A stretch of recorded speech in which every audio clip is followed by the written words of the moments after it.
Claire-Yves, ravi de vous voir sur cette scène. Merci de vous joindre à nous.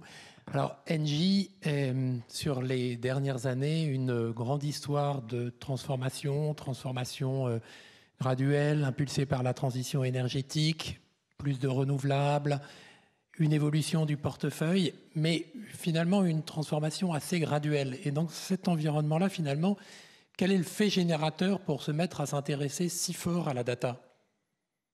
Alors d'abord, bonjour à tous et très heureuse avec Yves d'être là et d'être avec vous. Alors, premier point, est-ce que la transformation d'Engie a été graduelle ? Je n'en suis pas complètement sûre. Donc, un point peut-être de correction pour se dire que Engie, comme vous le savez, c'est un très grand opérateur énergétique, 170 000 personnes dans le monde, 70 000 en France.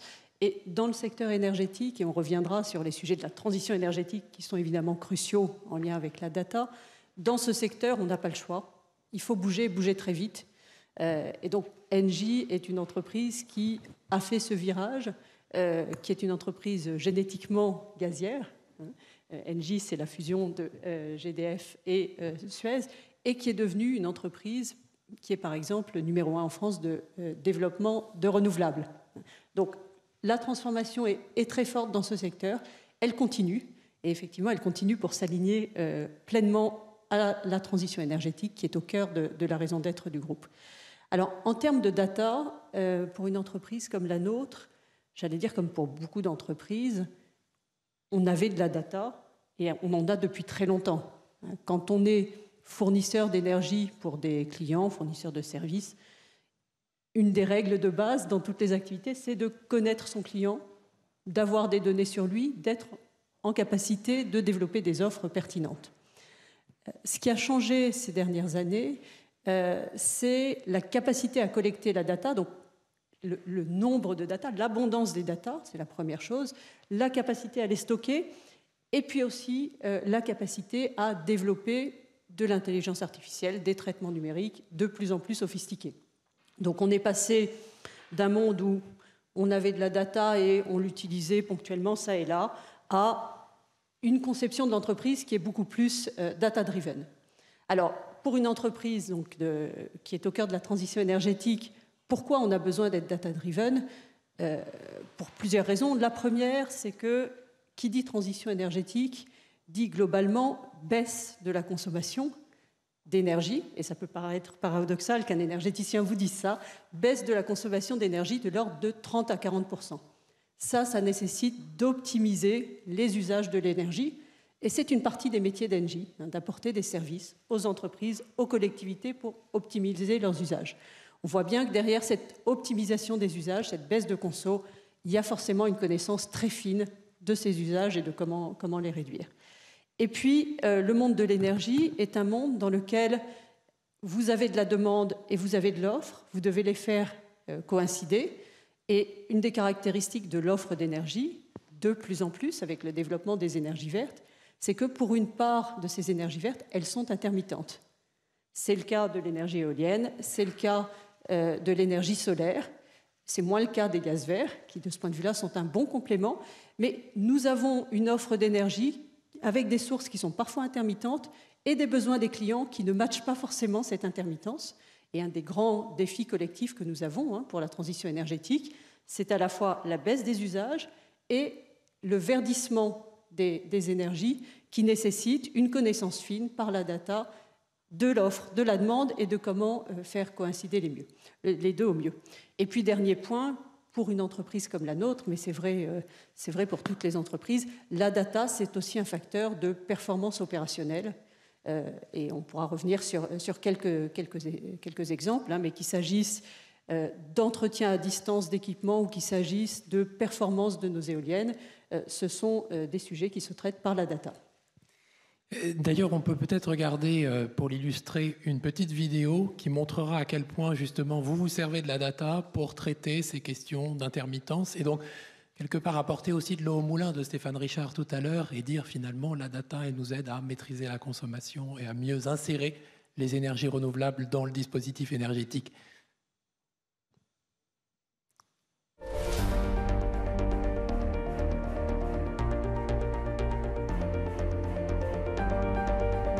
Rosaline Corinthien, je suis directrice générale de Engie France Renouvelable, spécialisée dans l'hydroélectricité, l'éolien terrestre, le photovoltaïque et le gaz vert, et tout cela sur toute la chaîne de valeur, c'est-à-dire depuis le développement des installations jusqu'à leur exploitation maintenance, en passant par la construction. Donc les activités que nous faisons génèrent et utilisent beaucoup de données, des données très variées, qui vont des données de développement jusqu'à des données d'exploitation, des données météorologiques. Et donc depuis très longtemps, nous cherchons à valoriser la data pour accompagner notre développement en tant que leader des énergies renouvelables en France. Il y a un domaine sur lequel on a cette problématique, en particulier de la data science, qui est très prégnant, c'est sur ce qu'on appelle les smart grids, les microgrids, qui sont des réseaux locaux dits intelligents, des réseaux énergétiques, et qui sont liés à des sites industriels ou des villes en particulier, et qui font appel à l'énergie renouvelable. Ces réseaux intelligents, pour qu'ils soient réactifs, qu'ils soient performants, on a besoin d'aller modéliser les flux énergétiques. Et pour ce faire, on doit prédire quelque part cette énergie qui va être produite. Donc si on en revient au soleil, ça veut dire qu'il va falloir prédire l'ensoleillement. Et plus précisément la température ambiante et l'irradiance solaire. Donc tout l'enjeu, c'est comment prédire ce qui par essence est imprévisible, à savoir l'ensoleillement.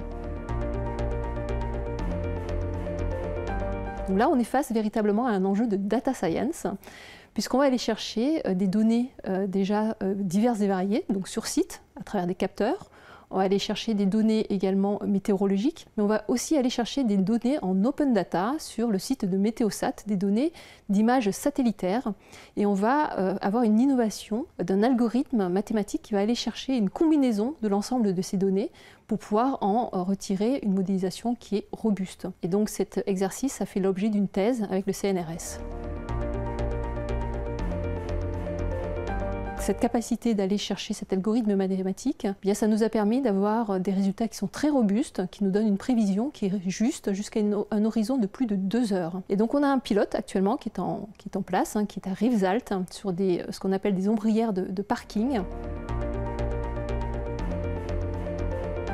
Rendre prévisibles les énergies renouvelables, c'est un art qui devient accessible grâce à la data science, et ce faisant, nous sommes en capacité d'aller massifier l'usage des réseaux décentralisés, et en cela, nous allons servir la transition énergétique.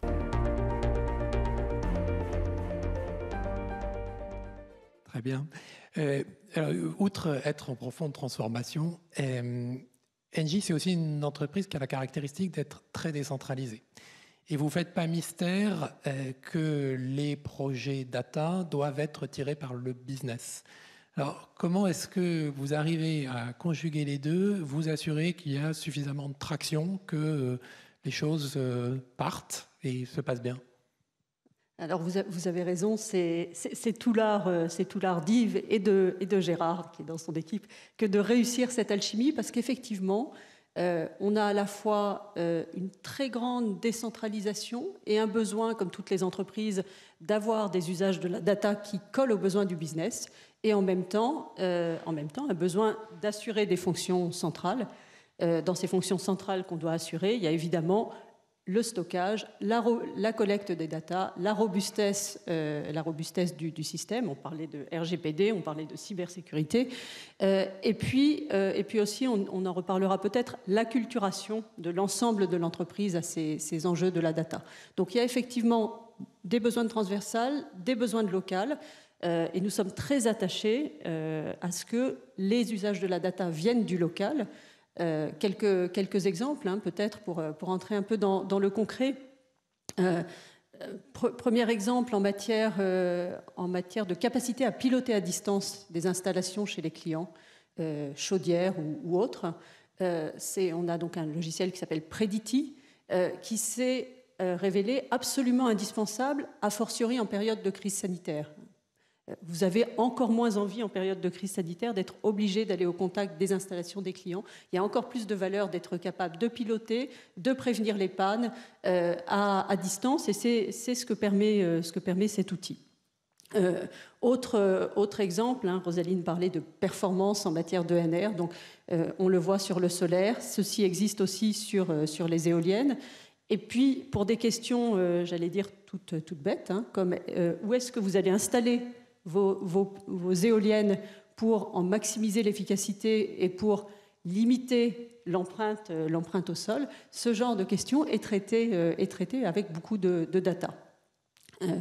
Autre exemple qui est un exemple qui est vraiment un exemple prégnant, en particulier en Île-de-France. Nous avons développé nous avons un logiciel, une entreprise qui s'en occupe, Cyradel. Cyradel, c'est quoi? C'est un jumeau numérique des territoires.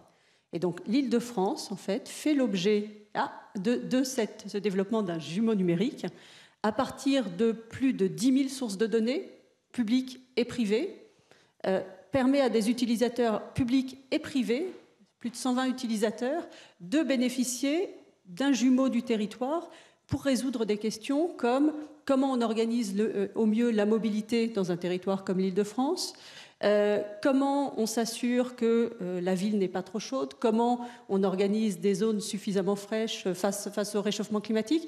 Donc on voit qu'on a des usages qui sont des usages qui, au fond, créent du business, développés localement, avec une couche transversale. Et effectivement, il faut réussir le mix des deux et sortir. Donc on a 280 cas d'usage comme ça qui existent aujourd'hui. Et tout l'objectif, c'est effectivement de bien aligner, et ça a été dit par d'autres, ces cas d'usage avec les besoins de l'entreprise. Et de ce point de vue-là, je pense que Yves va y revenir, la transformation que nous sommes en train d'opérer autour de 4 grands métiers va nous permettre encore mieux de nous assurer du bon alignement de ces projets de data avec les grandes priorités du groupe. Alors, merci pour ces exemples. On voit bien que ce sont des exemples métiers. Vous parlez de 200 use cases. Alors, j'ai envie de poser peut-être une question à Yves Le Gellard. La fonction technologique devient centrale face à ce foisonnement de projets, de use cases. Qu'est-ce que ça implique du point de vue de l'organisation? Comment est-ce que vous vous organisez? Comment est-ce que vous reliez les différentes parties prenantes pour faire que ces projets soient portés et deviennent des services opérationnels? Alors, effectivement, ça a été un peu le défi du programme, programme Data, que nous avons lancé il y a plusieurs années, qui était de combiner deux choses.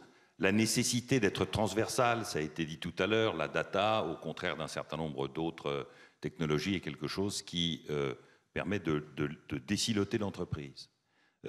Et d'opérer dans un monde où la culture de l'entreprise est très décentralisée, où on encourage l'initiative dans nos différentes géographies et dans nos différents métiers.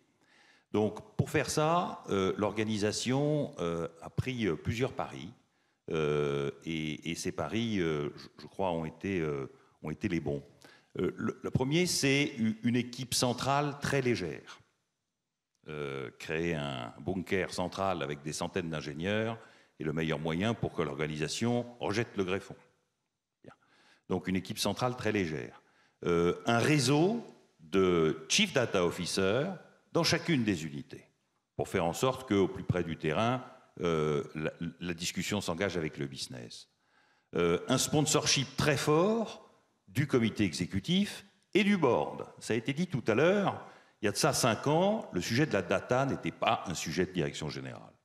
Vous voyez le DSI, il va s'en occuper. Aujourd'hui, c'est une question qui non seulement est une question de direction générale, mais est une question qui intéresse le président du conseil et un certain nombre de membres du conseil d'administration.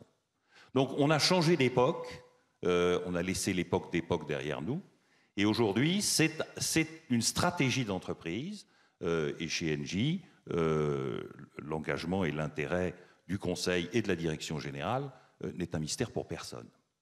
Donc nous avons pu, avec cette équipe légère et ce réseau une trentaine de Chief Data Officers dans nos différentes unités, prendre le contrepoint technologique de l'unité, de l'unicité technologique.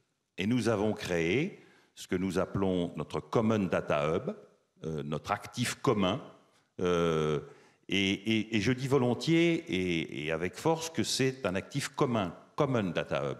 Ce n'est pas un Central Data Hub.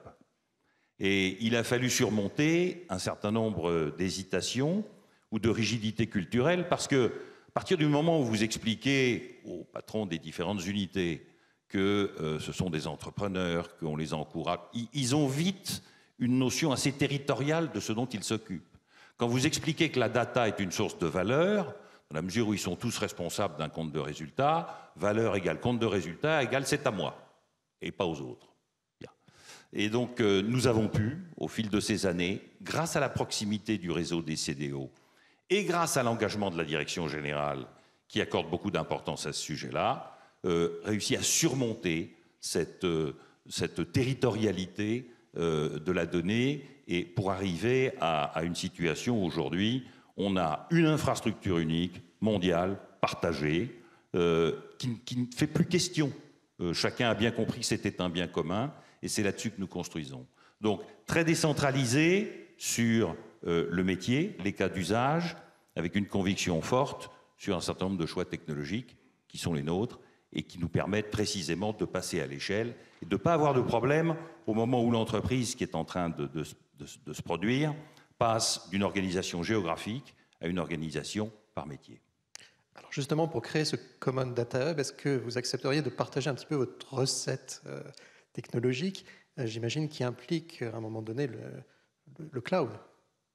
Alors, la recette, elle est toute simple. Il y a 2 ingrédients. Il faut effectivement, atteindre 2 objectifs.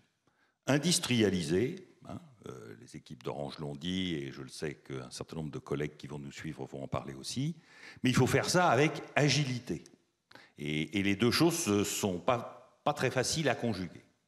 La façon d'utiliser la technologie pour industrialiser de façon agile, c'est d'avoir un recours massif au cloud, tu l'as dit. Je crois que sans le cloud, il n'y aurait pas de transformation digitale. Nous avons fait ce choix il y a bien longtemps, un choix audacieux, et je crois que nous n'avons pas eu à le regretter. Donc, la dimension du cloud permet de déployer instantanément de Shanghai à Santiago sans même que le processus soit noté par les utilisateurs. Ça, pour ceux qui ont travaillé dans la technologie depuis quelques décennies, ce qui est malheureusement mon cas, eh bien, on se souvient de la difficulté et du temps qu'il fallait pour aller installer un logiciel aux 4 coins de la Terre. Maintenant, c'est comme ça. Donc, industrialisation grâce au cloud. Et deuxième chose très importante, l'agilité grâce aux API.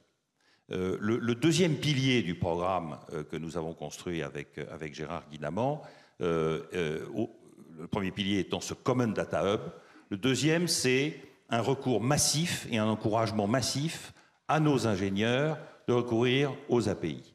L'API, c'est ce qui fournit l'agilité au système d'information. C'est la rotule, c'est ce qui vous permet de pivoter.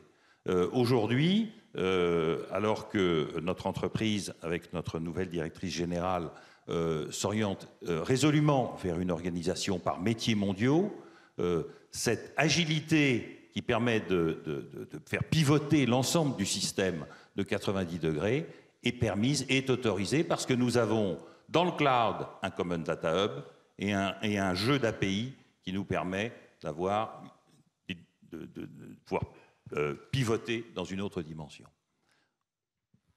Vous avez évoqué 280 projets, c'est assez considérable. Et en même temps, une évolution de l'organisation autour de grands métiers.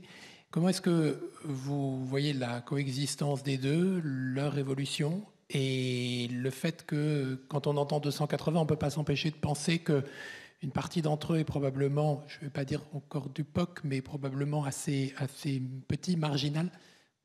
Comment vous voyez le passage à l'échelle, l'industrialisation de tout ça ?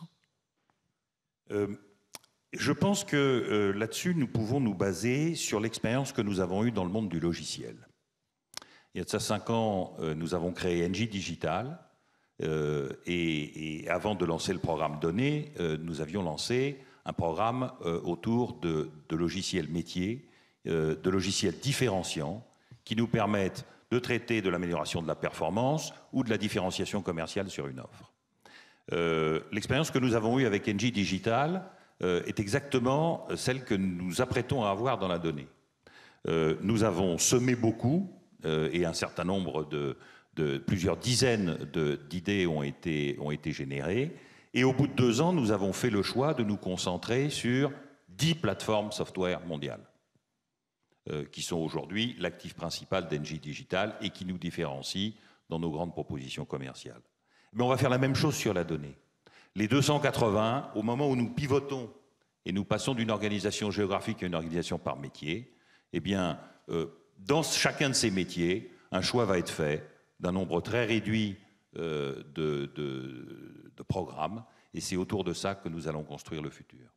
Dans ces verticaux industriels, il reviendra aux patrons, aux 4 collègues qui nous ont rejoints au comité exécutif en charge de ces 4 grands métiers, de choisir les cas différenciants de la donnée. Donc je vois très bien la roadmap et je vois très bien où nous allons. Effectivement, les 280 ne feront pas tous la route. Alors on n'y va pas tout seul. Et tout à l'heure, Claire, vous aviez envie de reparler de l'humain dans tout ça, les collaborateurs, la culture, l'acculturation. Oui, l'humain dans tout ça, et ça a été dit en introduction, c'est dit, je pense, par nous tous, et on en est bien conscient, l'humain dans tout ça est crucial. Il faut d'abord avoir une culture de la donnée dans l'entreprise. Il faut vraiment que l'ensemble des collaborateurs perçoivent la richesse qu'est la donnée, les capacités liées à la donnée, est une culture aussi sur les grands enjeux liés à la donnée, y compris les risques, et est une culture, et Yves le disait, de mise en commun de la donnée, c'est une richesse commune. Donc cette culture des collaborateurs, vraiment au niveau de chacune des collaborateurs, elle se cultive. Nous avons lancé une opération avec Yves cette année, qui était une opération ludique, qui a très bien fonctionné d'ailleurs, les Data Games. Voilà, de petits questionnaires, de défis que se donnaient les collaborateurs. Je dois dire que j'ai été défiée plus souvent qu'à mon tour et parfois j'ai perdu. Voilà, mais en tout cas, c'était une manière vraiment de rendre très vivant ce sujet de la data pour tous les collaborateurs. Et puis, au-delà, évidemment, de cette acculturation générale, nous avons une action plus spécifique sur des managers que nous formons avec une formation qualifiante à ces enjeux de la donnée, formation d'ailleurs dont s'occupe HEC et NetExplo, qui nous permet, et là on forme des membres de CODIR, de BU, qui nous permet à ce bon niveau de sensibiliser à ces questions de la donnée. Et puis le dernier point de l'humain, et il est crucial, c'est qu'on a besoin d'attirer et de former en permanence, upskiller, reskiller des data scientists. Et la question de l'attractivité, elle est clé. Pour une entreprise comme Engie, je dois dire qu'on a la chance à la fois d'être performant sur ces sujets de la donnée. Et donc, par l'effet réseau, le bouche à oreille, de fait, nous attirons des talents qui sont des talents absolument remarquables dans le groupe sur ces sujets de la donnée, parce que nous avons une véritable existence sur ces sujets.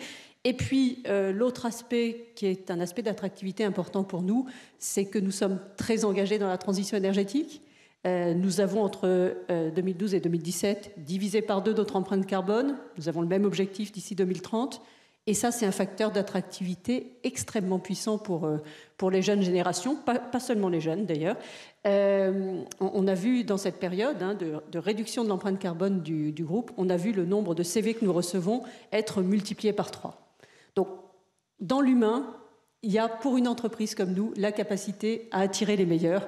On y tient et on la cultive. Donc, beaucoup de chemin parcouru. Quelques grands défis devant vous. J'imagine qu'il reste encore quelques challenges. Oui, moi je crois que le défi, c'est un défi de place de la France et de place de l'Europe. Une part importante des technologies que mes collègues et moi-même utilisons sont des technologies étrangères.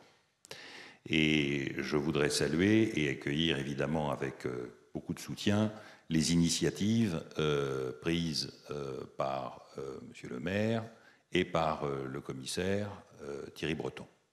Je pense que Gaia-X pour le cloud et l'initiative prise par Thierry Breton, dont on n'a pas parlé, mais qui pour nous est très importante, autour des données industrielles, sont 2 éléments dans lesquels nous sommes engagés de façon très importante et très sincère parce que je crois que nous avons un rôle à jouer pour faire à la France et à l'Europe une place au soleil. L'Amérique a le logiciel, la Chine a la data. On ne peut pas en rester là.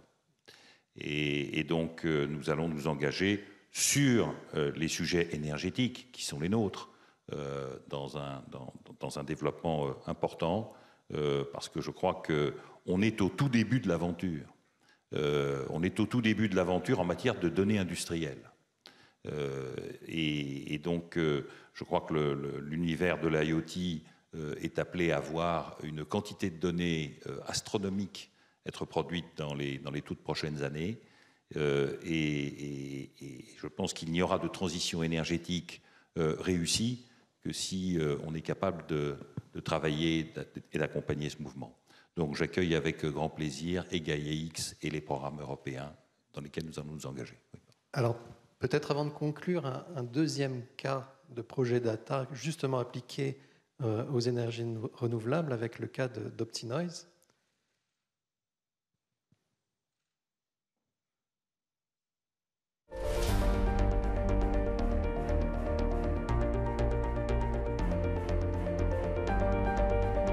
Roséline Corinthien, je suis directrice générale de Engie France Renouvelable, qui est spécialisée dans tout ce qui est hydroélectricité, éolien terrestre, photovoltaïque et gaz vert.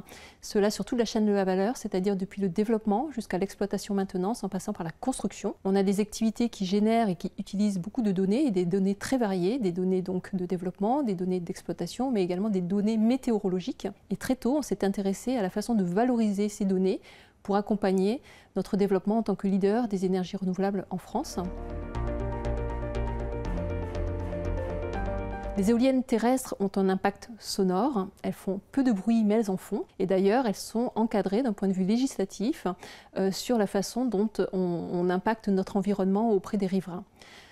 On a plusieurs façons pour limiter l'impact sonore d'un parc. Soit on travaille sur la conception des turbines, soit on travaille sur la conception même du parc, c'est-à-dire la façon dont on dispose les éoliennes les unes par rapport aux autres. Et enfin, on peut travailler sur la vitesse de rotation des pales. On fait ce qu'on appelle le bridage. Donc plus on bride, moins on tourne vite.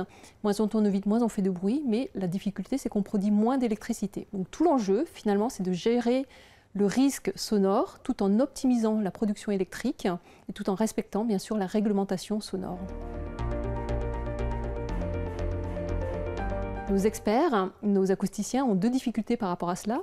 Aujourd'hui, quand ils développent, quand ils conçoivent des parcs, ils partent de données qui sont très variables, très multiples, et ils font un travail quasi manuel, un travail qui est peu robuste, et ils ont un travail qui ne leur permet pas de prendre en compte tous les éléments, dont en particulier les effets de relief et ce qu'on appelle les effets de sillage, c'est-à-dire l'impact d'une éolienne l'une par rapport à l'autre. Par ailleurs, il n'y a pas d'outil commercial qui existe sur le marché, et donc on est aujourd'hui à faire cela avec une séquence qui nous complexifie le temps de réponse qu'on peut donner à cette problématique. Nos experts ont développé depuis 2017 un outil digital qui s'appelle OptiNoise et qui combine deux innovations. Une innovation de couplage data, on va aller chercher des données qui sont relatives à la vitesse du vent, aux effets de relief, à l'impact des éoliennes des unes sur les autres, à l'impact sonore qu'on recherche, à la production électrique qu'on vise. Et enfin, il y a une innovation autour de cet algorithme d'optimisation mathématique qui rend notre modèle totalement compatible avec nos ressources informatiques et en plus qui nous permet d'apporter une réponse qui est compatible avec le temps d'étude d'une étude acoustique. Finalement, cette méthodologie, on pourrait l'appliquer à toutes les activités pour lesquelles on a une limitation sonore à appliquer. Et donc, tout type d'activité qui serait intéressée par une limitation du bruit pourrait appliquer OptiNoise à leur propre activité.